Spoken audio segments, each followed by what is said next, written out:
বন্ধুরা, উত্তর 24 পরগনা জেলার অন্যতম একটি কাঁচা সবজি বাজার হলো এই চাত্রা বাজার।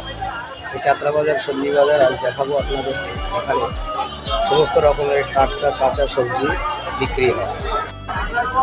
দেখতে পাচ্ছ এখানে কিন্তু কয়েক হাজার হাজার চাষির সমাগম। আজ এখানে বাজার চলছে। দুদিন কিন্তু এখানে সবজি বাজার হয়, শনিবার আর মঙ্গলবার।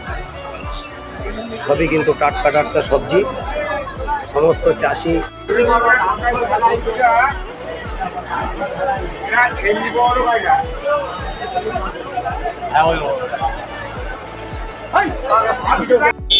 ফটো করিয়ে নেট সাইডে দিয়ে